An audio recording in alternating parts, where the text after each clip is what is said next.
జనార్దనాయ నమః. యత్ర యజ్ఞపతి సాక్షాత్ భగవాన్ హరిరీశ్వరః అన్వభూయత సర్వాత్మా సర్వలోక గురుః ప్రభుః. భగవంతుడు యజ్ఞస్వరూపుడు, యజ్ఞాలకు ప్రభువు, జగన్నాథుడు, సకల లోకాలకు తండ్రి, సర్వశక్తిమంతుడైన శ్రీహరి స్వయంగా ఆ పృథువు యజ్ఞంలో దర్శనమిచ్చాడు. అప్పుడు ఆయన వెంట బ్రహ్మదేవుడు, శివుడు, లోకపాలకులు, వారి వారి అనుచర గణాలు కూడా నడిచి వచ్చారు. గంధర్వులు, మహర్షులు, అప్సరసల గణాల ఆ పురుషోత్తముణ్ణి కీర్తించారు.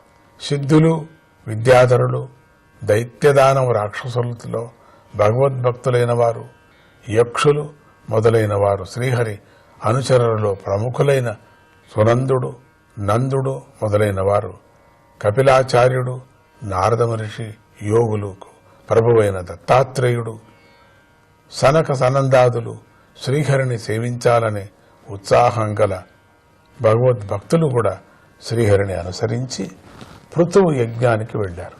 ఆ యజ్ఞంలో భూమి కోరిన సమస్త పదార్థాలను సమకూర్చి ధర్మం వృద్ధి చెందేటట్లుగా చేసింది.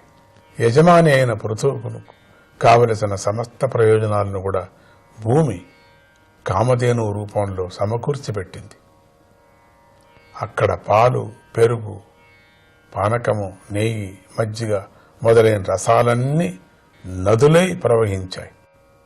సముద్రాలు, విలువైన రత్నరాశులను, పర్వతాలు, త్రాగదగినటువంటి భోజ్యాలను, నాలుకతో ఆస్వాదించదగినటువంటి లేఖ్యాలను, కేవలం నాలుక రుచి చూసటంతో పీల్చదగిన చోష్యాలను, ఇలా 4 రకాల ఆహార పదార్థాలను సమర్పించాయి.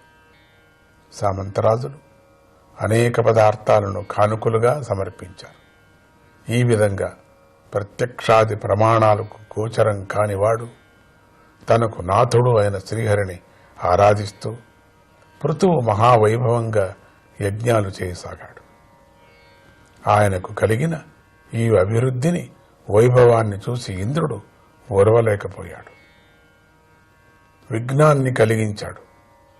వేనపుత్రుడైన పృథువు చివరిదైన 100వ అశ్వమేధ యాగాన్ని చేస్తూ యజ్ఞేశ్వరుడైన శ్రీహరిని ఆరాధిస్తున్నాడు. ఆ సమయంలో అసూయతో ఉన్నటువంటి ఇంద్రుడు ఎవరికి కనిపించుకోకుండా యజ్ఞాశ్వాన్ని అపహరించాడు. తనను ఎవరూ గుర్తుపట్టకుండా రక్షణగా ఉండటం కోసం ఇంద్రుడు పాఖండుని వేషాన్ని ధరించాడు.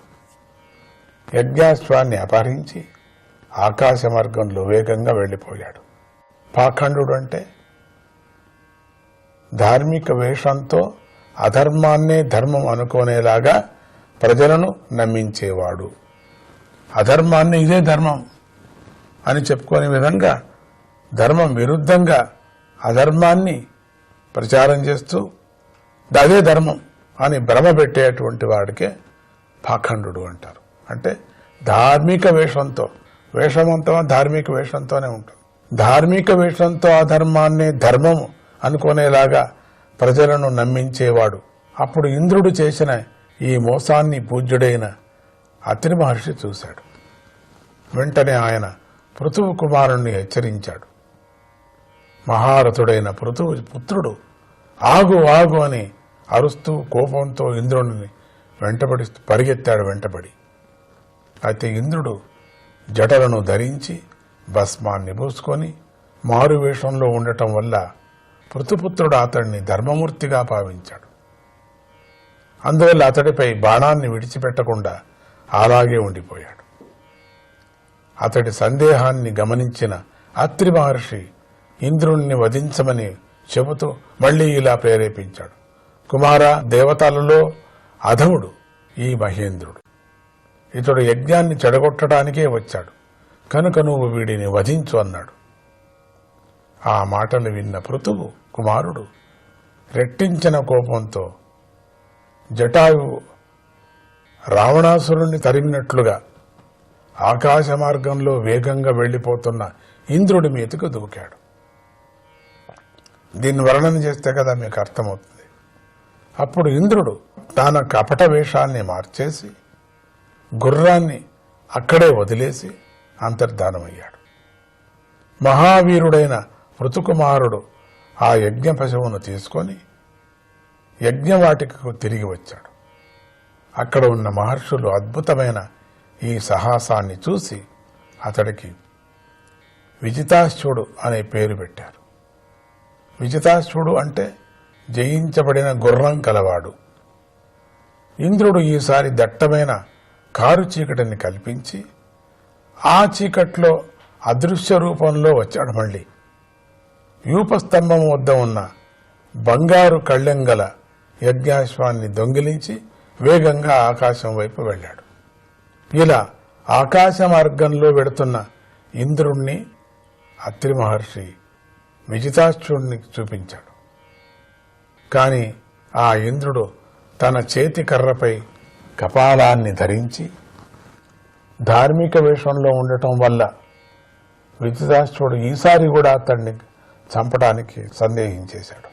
అది చూసి అత్రి మహర్షి మళ్లీ హెచ్చరించటంతో విజితాశ్వుడు కోపించి ఇంద్రుడిపై బాణాన్ని ఎక్కుపెట్టాడు.